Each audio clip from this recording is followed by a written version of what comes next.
Hello বন্ধুরা, welcome back to my channel. আমার পরিবারের সকল সদস্যকে জানাই গুড মর্নিং। তো জানি আজকের সকালটা এখন থাকতে আমার শুরু করছি। এখনও অনেকটাক্ষণ সময় থাকতে উঠেছি, কিন্তু তোমাদের সাথে এখন থেকে আমি গল্প করতে এলাম।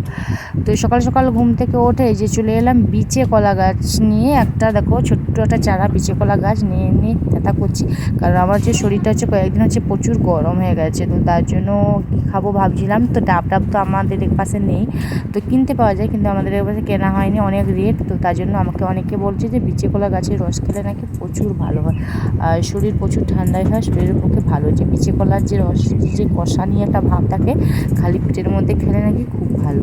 তো তার জন্য সকাল সকাল এই যে উঠে বিচে কলা গাছের রসকে ঠান্ডা করে খেয়ে নিলাম। তো প্রত্যেক দিন যেরকমই বাসন ধোয়া, ঘর ঝাঁটানো, সেরকম তোমাকে আর দেখাবো না। আজকে দেখো সকালবেলা উঠে বিচে কলার রস কিনলাম, তারপরে অন্যান্য কাজ করে বিছানটা হাঁটতে চলে এলাম। তো বিছান টিছান ছেড়ে যে চলে এলাম। তো বন্ধুরা দেখো যে স্নান করে ফ্রেশ ট্রেশ হয়ে চলে এলাম তো সবজি কাটতে।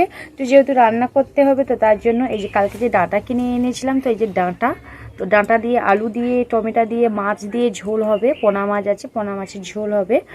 আর কালকে যে মাছগুলো কেটেছিলাম তোমরা দেখেছো ভিডিওতে, সেই মাছগুলোর ঝোল হবে। সেই মাছটা দিয়ে, চুনো মাছ দুটো ছিল, দিয়ে আলু দিয়ে টমেটো দিয়ে আর ডাঁটা দিয়ে ঝোল হবে।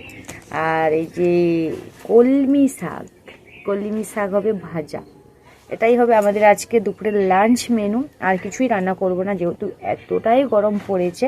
আর যদি আম যদি থাকে চাটনি হবে। আমার শাশুড়ি মার ঘরে যদি আম থাকে তো দুটো নিয়ে এসে একটু চাটনি করবো। রোদের বেলা একটু টকটক চাটনি, টকটক মিষ্টি মিষ্টি একটু খেতে ভালো লাগে, তো তার জন্য একটু চাটনি করবো ইচ্ছা আছে। আর এই তো শাক ভাজা, ডাঁটার তরকারি, এটাই হচ্ছে আমাদের আজকে দুপুরের লাঞ্চ মেনু।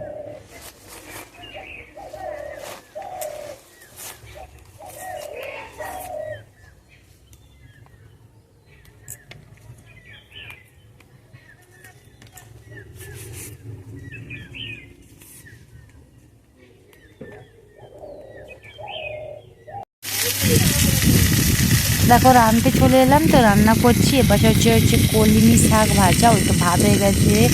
আর এই যে কলমি শাক, তো কলমি শাক ভাজা ভাত হয়ে গেছে। আর এবারে করছি আলু, ডাঁটা, টমেটো সব দিয়ে, আর এই যে মাছ দিয়ে ঝোল। রান্না করে নিলাম, রান্না করে তারপরে চলে এলাম তো জামা কাপড় ভেজাতে, কারণ কাচা হবে। অনেক দিনের হচ্ছে অনেকগুলো জামা কাপড় গাড়ি আছে। শুভ আমার স্কুল ড্রেস আছে, এমনি জামা কাপড় আছে, আমারও শাড়ি আছে কয়েকটা। তো তার জন্য জামা কাপড় ভেজাবো, তার জন্য চলে এলাম কলের পাড়ে। আর যেহেতু আমাদের তো পুকুর ছেঁচা হয়ে গেছে, পুকুরের মধ্যে জল নেই, তো কলের জলের মধ্যে সমস্ত করতে হয়। আর বেশি যখন জামা কাপড় হয় তখন অন্য লোকেদের পুকুরে গিয়ে ধুয়ে আনতে হয়। তো তার জন্য এই যে কলে যেহেতু জল আছে, তো এখানে এসে জামা কাপড়গুলোকে ভিজিয়ে দিলাম। তো তারপরে তারপরে যাবো হচ্ছে থালা বাসন ধুতে। আর প্রত্যেক দিনের মতো আজকে তোমাদের কাছে ডেলি ব্লগ আর সেরকমই কাজকর্ম তোমাদের সাথে শেয়ার করলাম না, আর যতটা সম্ভব পেরেছি তোমাদের সাথে আজকে শেয়ার করলাম। আর রান্নাবান্না করে নেওয়ার পরে সঙ্গে সঙ্গে যদি বাসন যদি ধুয়ে নেওয়া হয়, বাসন বা যে গ্যাস বা উনুনে রান্না করলে উনুন যদি পেরে নেওয়া হয়, ভালো করে যদি পরিষ্কার করে নেওয়া, তাহলে আর কোনো যোগ্য থাকে না। আর যদি না পেরে নেওয়া হয়, আর যদি পরিষ্কার করা হয়, যদি রেখেই দেওয়া যায়, তো তখন এটা যেন ভালো লাগে না, কেমন একটা যেন লাগে।